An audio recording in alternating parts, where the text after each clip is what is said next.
I've had a lot of requests over the past couple of weeks. Many people are interested in the French election, North Korea, Syria, Trump's tax cuts, or the government showdown over the debt ceiling. And while all are fun to talk about, I believe that at best they are a distraction from the bigger picture, and at worst can end up completely paralyzing the mind through fear. Let's zoom out for a little while and look at what I think is the primary conundrum facing our monetary system today. If we consider the entire world population, there will always be a group that consists of net producers of consumption goods and net consumers of consumption goods. The net producers are able to make in aggregate more than they need on a day-to-day basis for subsistence. The net consumers produce less than what they need on a day-to-day basis. And this is not a value judgment in condemnation of the net consumers. We have all been part of that group when we were children, and will again be part of that group if we are fortunate enough to live into retirement. When we view the world as a whole, we can visualize that we are very much in a produce and consume as we go kind of mode. Yes, it's true that some of the things that we produce as an overall global economy tend to endure.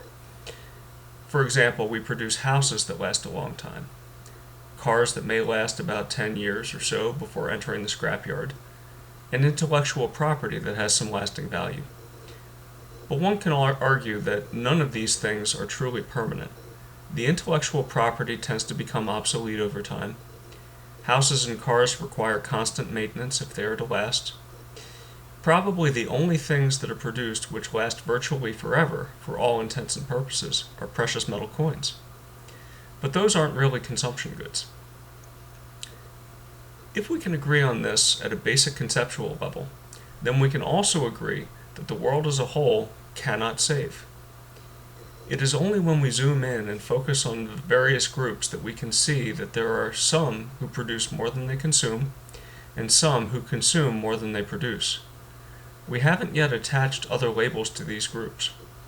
We aren't calling them spenders and savers because we haven't yet discussed in this context what saving and spending really means.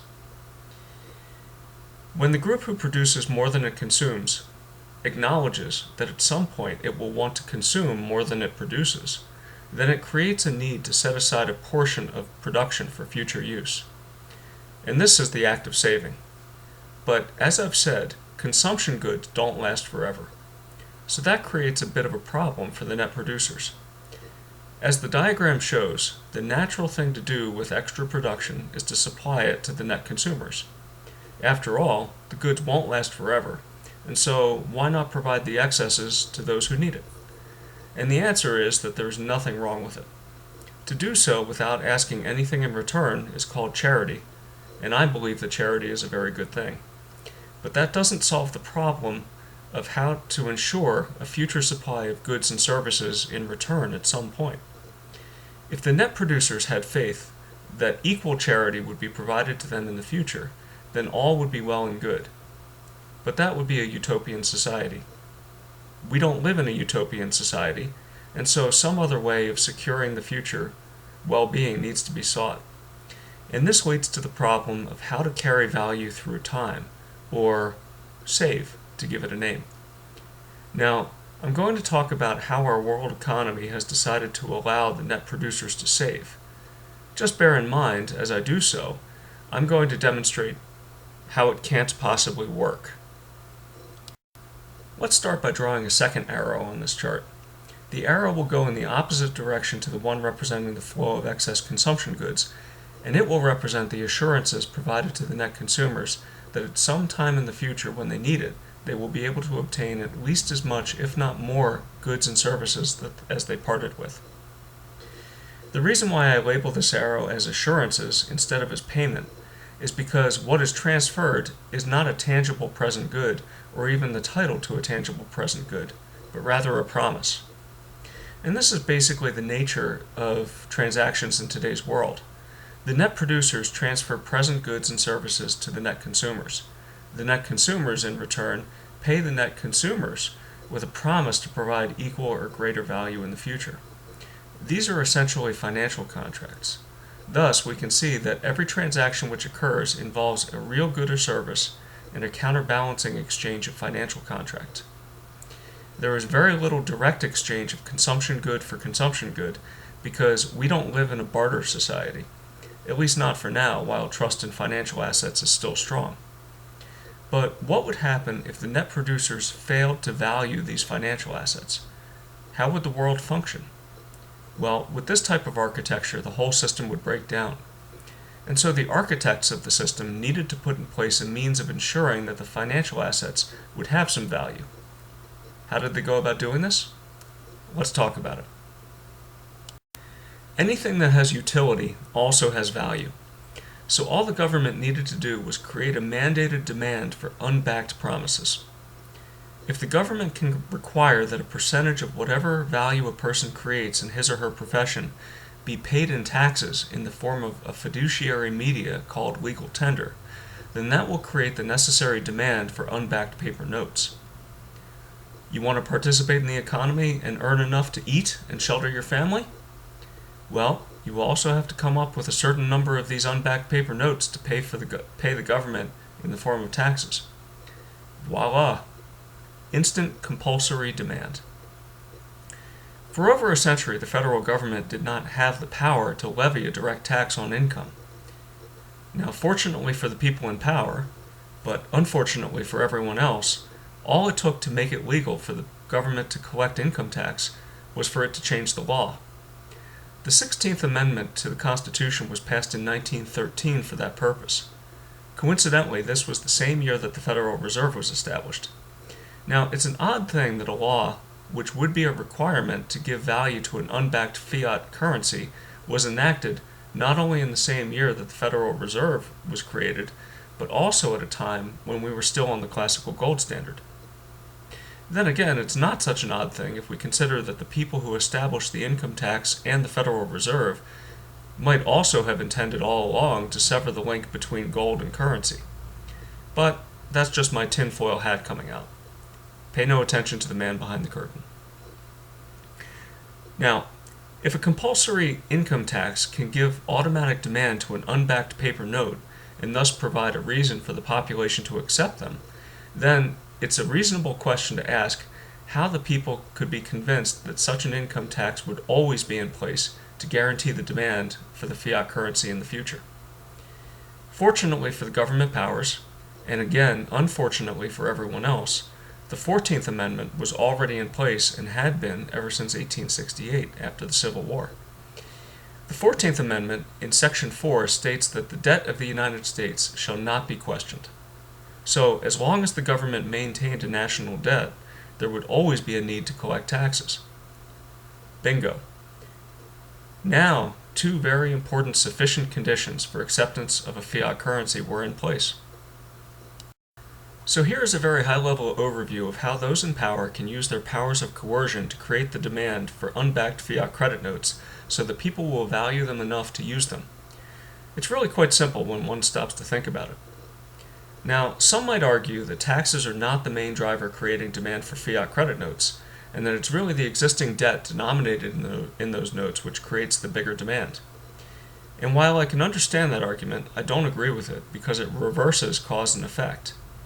So, if Harry Dent is out there in the audience, hey Harry, please pay attention because this is going to be important.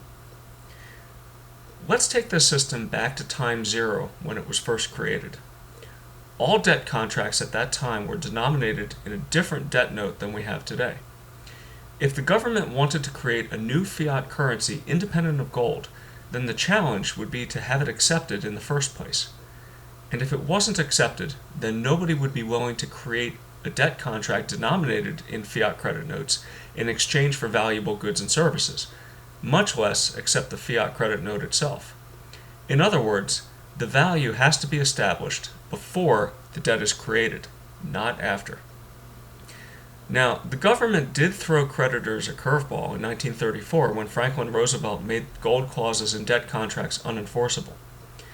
This completely changed the nature of legal tender from gold receipt to an unbacked fiat note.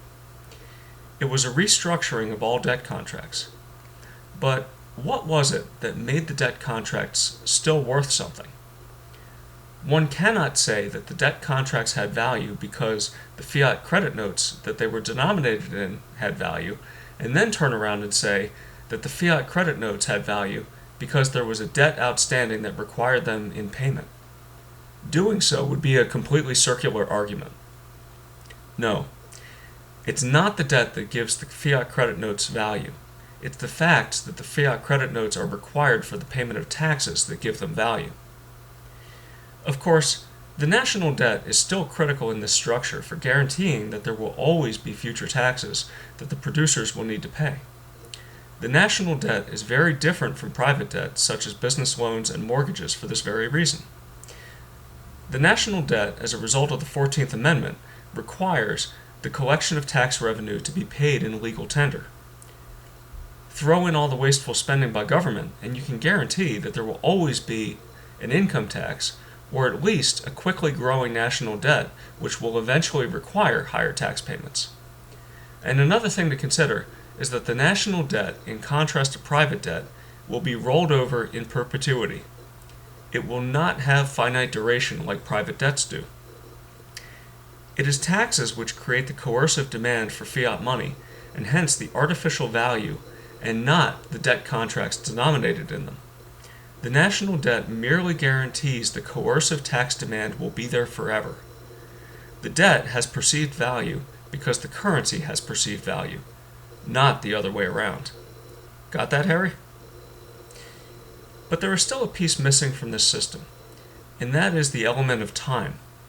In order for this system to have a prayer of working, it would be impossible for excess production to come from the same group for all of eternity. We have to add a little detail to show how the system evolves over time. There we go. Now, strictly speaking, this diagram should be a continuum because in real life there will always be people that fall somewhere in between these groups. But this should be illustrative enough that we can show the main weakness of the system in a few moments. I added another group of net consumers so that we have two groups of net consumers. We have a group of net consumers who were once net producers. This is the class of individuals who once produced in excess and now would like to be able to take advantage of what they are quote-unquote owed. Now, I use the quote-unquote here to emphasize that many of the people who consumed their past excess production are long dead.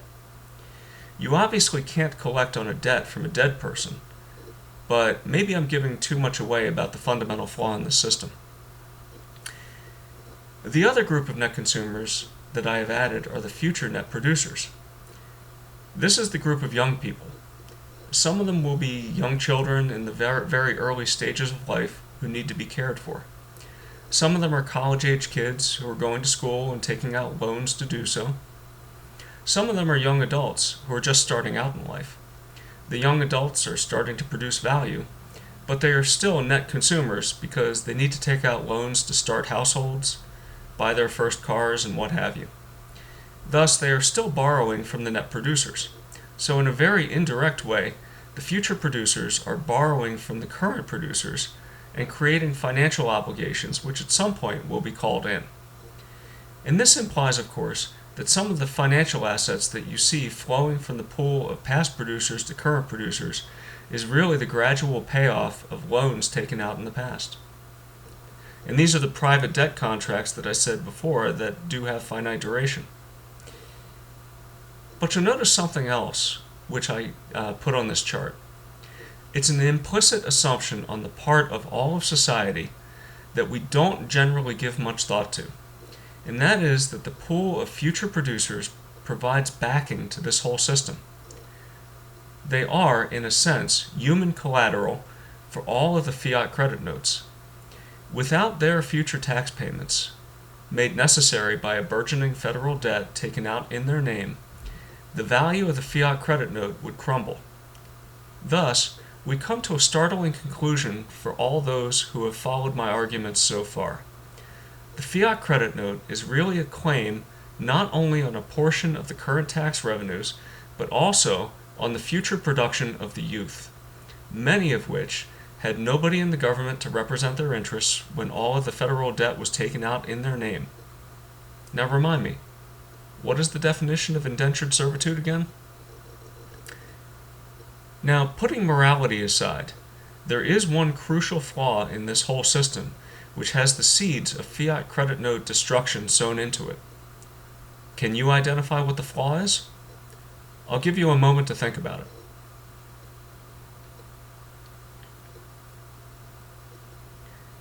If your guess was that in the world of real goods and services, you can only extract so much from a group of people, no matter what your financial claims tell you that they are entitled to, then you're right. This holds true in corporate America, where eventually companies who have more claims on them than they can honor seek bankruptcy protection. But it also holds true for nations and entire populations. The value we place on the claims on the future and what the future can realistically deliver can be two quite different things.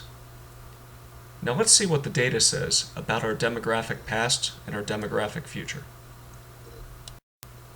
Here I've taken some data available through the Pew Research Group and consolidated it into what I consider to be the three main groups that I showed on the previous slide. I've arbitrarily selected various age brackets simply based upon my own personal observations. In general, I expect that this will hold more or less true, but I also acknowledge that there will be people in their 20s and late 60s who are still quite productive, just as I acknowledge that there are people in the 30 to 64 age bracket who are net consumers. What this data shows is how the percentage of the population in each group has changed over time and is projected to change in the future. Notice how the group of net producers as a percentage of the population has remained fairly stable at between 40 to 45% throughout the past 65 years, and that it's also expected to continue to remain there in the future. Now that's a good thing from the standpoint of the stability of the production of real present goods and services, as well as from the standpoint of the stability of tax revenues. Now, I personally treat many statistics as questionable, but do have faith in the tax revenues reported by the U.S. Treasury. And the data shows that the tax revenues are, and have been, pretty stable on a current dollar basis. Now, where things get quite dicey is that the group of net producers needs to somehow save for the future. Most of this group consists of hardworking individuals, and they are producing more than they need. The surplus of real goods and services are flowing to the two other groups in exchange for financial assets, which the group of producers see as claims on future goods and services. In other words, when they move over to become the group on the right, then they fully expect that they will be able to comfortably live on the proceeds of Social Security and whatever other financial obligations they manage to accumulate from the group who is currently on the right-hand side of the graph. But the problem is that the group of people on the left-hand side, the group who is expected in the future to produce the goods and services for consumption, is shrinking at the same time that the group on the right-hand side, who expects to be able to collect on their promises, is growing. This has been a trend that has been in place since 1970 and is expected to continue. Our pool of human collateral backing our fiat credit note, called the Federal Reserve Note, has been and is continuing to shrink. And this is not just a trend plaguing the U.S. If you do a little research, you'll find that this is a problem common to many developed countries. Now, as a side comment, this is one of the reasons why the globalists continue to scream for open borders and a unified currency. Fiat currency cannot tolerate a shrinking pool of human collateral. If fiat credit notes are claims on the future production of the youth, then those claims must be written down as the ability of future generations to surrender a portion of their future production declines. It's that simple. And that's why we need to tap into the youth of other less developed nations, or at least why the globalists claim we do. And just to drive the message home, here is a chart of the purchasing power of the Federal Reserve Note since 1970. It purchases today only 15% of what it purchased 47 years ago. My apologies that the graph that I pulled from the St. Louis Federal Reserve uses the label of dollar. This is not accurate. According to Section 31 of U.S. Code 5112, the dollar is currently defined as 0.622 grams of fine gold. Thus, according to the legal definition, the dollar is worth the equivalent of about 25 Federal Reserve notes at current market prices. I'll say that again so that it will sink in. The dollar and the Federal Reserve note are not the same thing. One is worth 25 times what the other is worth at current market prices. So really what we're looking at here is the decline in the value of the Federal Reserve note. As we've discussed, the Federal Reserve note is simply a promissory note backed by human collateral. The dollar is legally not permitted to be a note of credit, but we don't use dollars in this country anymore. I digress. The trend that has been in place will continue to be in place. A burgeoning quantity of claims on the production of future generations, coupled with a diminishing capability for those future generations to part with an ever-growing portion of their labor, has and must continue to diminish the value of the claims upon them. But that still leaves the problem of how those who are currently in the class of net producers can carry their surplus production forward in time. From a demographic perspective, it's a bit of a conundrum. If the value currently placed on financial assets and the underlying fiat credit note are to converge upon their true value in the future, it means that they are of dubious stores of value. So what does that leave? Well, my bet is being placed on gold. It's true that you can't eat gold, so you have to have some faith that in the future you will be able to trade it for goods and services. And while there are no guarantees, for all of recorded history, it has served that purpose well. And as Steve St. Angelo was kind enough to illustrate for us this past week, existing stock of refined gold is not likely to be offered for less than its cost of production. Gold is very strongly held, which is why there are over 5 billion ounces of it in above-ground stockpiles, and that the stock-to-flow ratio currently stands at about 50 to 60 years. That's why gold and nothing else is money. I've discussed this at length in past videos, and won't go into any detail here. Gold, get you some.